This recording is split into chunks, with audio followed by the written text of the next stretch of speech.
लान वंगजी और वे वुक्सियन एक लूमिनस और इथीरियल दुनिया में खड़े हैं।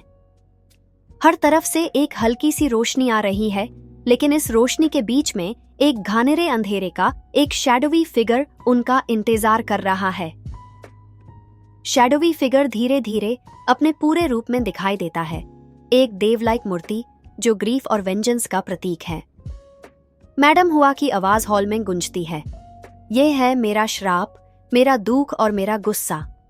अगर तुम माजे के असली सच को चाहते हो तो पहले इस देवता का सामना करो। शैडोवी फिगर का एक हाथ उठाने भर से हॉल के अंदर एक भयानक तूफान शुरू हो जाता है। लान वंगजी अपने गुकिन को उठाता है, जबकि वे वुक्सियन अपने तालिस्मन्स और डार्क आर्ट्स का यूज करने के लिए तैयार होता है। देवता का पहला वार इतना तेज और पावरफुल होता है कि पूरा हॉल हिलने लगता है। एक शैडोवी वेव उनकी तरफ बढ़ती है जो इल्यूजनरी फॉर्म्स में बदल जाती है। वे वुक्सियन और लन वांगजी को उन फॉर्म्स का सामना करना पड़ता है जो उनके सबसे बड़े दुख और इनसिक्योरिटीज का रूप लेते हैं। लन वांगजी के सामने उसके भाई लान सीचेंग का इल्यूजन आता है। इल्यूजन कहता है, लन जन, तुम हमेशा ड्यूटी के पीछे अपने मन को दबाते रहे। तुम्हारे डिसीजंस ने मुझे और क्लान को तोड़ दिया। लन वांगजी अपने गुचिन की एक मेलोडी बजाकर इल्यूजन को शांत करता है और कहता है, मैंने हमेशा अपने ड्यूटी और अपनों के बीच समानता बनाने की कोशिश की है। मैं अपने डिसीजंस का जिम्मेदार हूं, लेकिन मैं अपने प्यार और सच्चाई को सैक्रिफाइस नहीं कर सकता। जैसे ही वो ये कहता है, इल्यूजन डिसॉल्व हो जाता है और एक गोल्डन लाइट उसके गुचिन में समझ जाती है। वही वुक्सियन के सामने जंग यनली का इल्यूजन आता है। वो उससे कहती है, वे यिंग, तुम्हारी वजह से हम सब कुछ हार गए। तुमने अपने गुस्से और रिवेंज के पीछे मुझे और मेरे परिवार को खो दिया। वे वुक्सियन कहते हैं, शिजिए, मैंने गलतियां की हैं, लेकिन मैंने अपने लव्ड वंस को प्रोटेक्ट करने की पूरी कोशिश की थी। मैं तुम्हें कभी भूल नहीं सकता और तुम्हारी याद ही मुझे जीने की हिम्मत देती है। इल्यूजन एक डीप साइक के साथ डिसॉल्व हो जाता है और उसके हाथ में एक ग्लोविंग तलिस्मान आता है। देवता उनका डिटर्मिनेशन देखकर और ज्यादा फ्यूरियस हो जाता है। पूरी दुनिया एक कलाइडोस्कोप की तरह हिलने लगती है और उनका आसपास का हॉल एक इन्फिनिट अबिस में बदल जाता है। देवता कहती है, तुम दोनों का मन मजबूत हो सकता है, लेकिन तुम्हारे एक्शंस अभी भी मुझे तोड़ नहीं सकते। लन वंगजी और वे वुक्सियन एक सिंक्रोनाइज्ड अटैक प्लान बनाते हैं। लान वंगजी अपनी गुचिन से एक ऐसी मेलोडी बजाता है जो शैडोवी देवता के मूवमेंट्स को स्लो कर दे।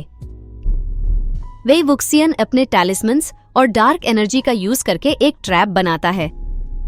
ट्रैप काम करता है, लेकिन देवता की पावर इतनी ज्यादा है कि वो दोनों को पीछे धकेल देता है। वे वुक्सियन चीख कर कहता है, लनजान, मुझे अपनी फुल डार्क एनर्जी यूज करनी पड़ेगी, लेकिन मुझे तुम्हारा सपोर्ट चाहिए। लन वंगजी सिर हिलाकर कहता है, मैं हमेशा तुम्हारे साथ हूँ, वे यिंग।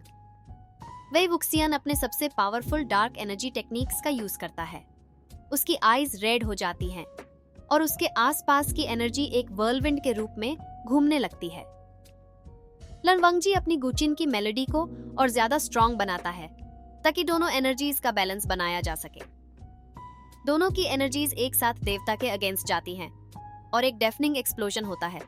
एक्सप्लोजन के बाद हॉल एक बार फिर साइलेंट हो जाता है। देवता की शैडो डिसिपेट होने लगती है, लेकिन जाते जाते वो एक वार्निंग देता है, तुमने मुझे हराया नहीं है, तुमने सिर्फ एक रास्ता खोला है। देवता के जाने के बाद मैडम हुआ का एक स्पिरिचुअल फॉर्म उनके सामने आता है। वो उनसे कहती है, तुम दोनों ने माजे के सबसे बड़े ऑब्स्टिकल को पार कर लिया है, लेकिन माजे का असली राज अभी भी एक और टेस्ट के पीछे छुपा है। लन वांगजी पूछता है, ये माजे इतनी नेगेटिविटी से भरा क्यों है? तुम्हारा पर्पस क्या था मैडम हुआ? मैडम हुआ अपनी स्टोरी रिवील करती है।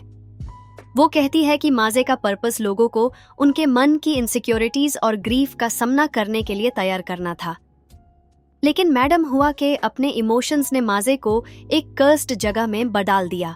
वो कहती हैं, अगर तुम माजे के असली ऑब्जेक्टिव को खत्म करना चाहते हो तो तुम्हें एक फाइनल टेस्ट का सामना करना होगा, वो टेस्ट जो माजे के ओरिजिन से जुदा है। लन वंगजी और वेई वुक्शियन एक नए और अनजान हिस्से में प्रवेश करते हैं। सामने एक शानदार द्वार है जो इंट्रिकेट कार्विंग से सजाया गया है।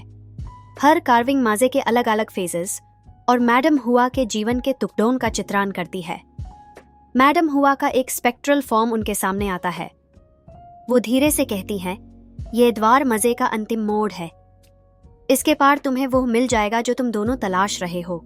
लन वांगजी और वेई वुक्सियन द्वार के करीब पहुंचते हैं। द्वार खोलने के लिए उन्हें एक श्लोक या प्रार्थना बोलनी होती है जो मैडम हुआ की कहानी और माजे के कर्ज को समर्पित है। मैडम हुआ कहती है, तुम दोनों का सफर अब तक माजे के कर्ज के एक छोटी झलक था। जो सच्चाई अंदर छुपी है वो तुम्हारे साहस और डिटर्मिनेशन का अंतिम टेस्ट करेगी।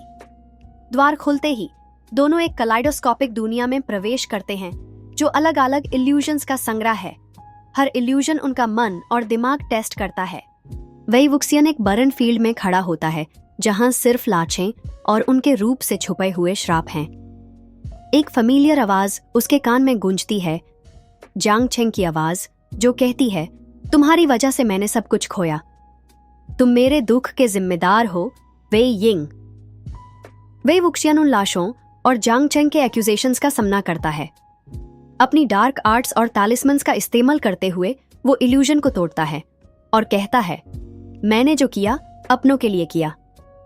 अगर मैं गलत था तो मुझे उसका बोझ उठाना स्वीकार है। लन वंगजी एक खुले आसमान के नीचे खड़ा होता है जहां उसके सामने उसके क्लान के सीनियर्स और लान सीचेन दिखते हैं। वो कहते हैं, लन जन, तुमने अपनी ड्यूटी को भूलकर एक गलत रास्ता चुना। तुमने अपने क्लान के सिद्धांतों का त्याग किया है। लन वंगजी अपने गुचिन की मेलोडी से इल्यूजन को काउंटर करता है और कहता है, मैंने जो किया वो सच्चाई के लिए था। सच और प्यार से बड़ा कोई प्रिंसिपल नहीं हो सकता। इल्यूजन्स को पार करने के बाद दोनों एक वास्ट हॉल में पहुंचते हैं। वहां एक शानदार मूर्ति है जो मैडम हुआ के प्योर और कर्स्ड रूप को दिखाता है। मैडम हुआ का स्पेक्ट्रल फॉर्म फिर उनके सामने आता है, लेकिन इस बार वो एक पीसफुल और सॉरोफुल एनर्जी में है। वो अपनी कहानी का अंतिम भाग बताती है। मैडम हुआ कहती है कि उसका प्यार एक शक्ति के लिए नहीं था, बल्कि एक धोखे के छोटे टुकड़े पर आधारित था। उसका पति एक मैनिपुलेटिव व्यक्ति था जिसके खिलाफ उसने अपने श्राप का इस्तेमाल किया, लेकिन वो श्राप उसी पर वापस आ गया और माजे का जन्म हुआ। लन वंगजी और वेई वुक्सियन मैडम हुआ से पूछते हैं, अब माजे को खत्म करने के लिए हमें क्या करना होगा? मैडम हुआ कहती हैं, तुम दोनों के अंदर जो लाइट और डार्कनेस का संगम है वही इस कर्ज को तोड़ सकता है, लेकिन उसके लिए तुम्हें माजे के अंतिम रूप का सामना करना होगा। पूरा हॉल एक भयानक शक्ति से घूमता है और माजे का असली देवता सामने आता है। इस देवता का रूप मैडम हुआ के कर्ज और उसके पति की नेगेटिविटी से मिलकर बना है। लन वंगजी और वेई वुक्सियन अपनी कंबाइंड शक्तियों का इस्तेमाल करते हैं। लन वंगजी अपनी गुकीन की डिवाइन मेलोडी से देवता के शक्तियों को शांत करने की कोशिश करता है, जबकि वेई वुक्सियन अपने तालिस्मन्स और स्पिरिचुअल एनर्जी का एक आक्रामक रूप प्रस्तुत करता है।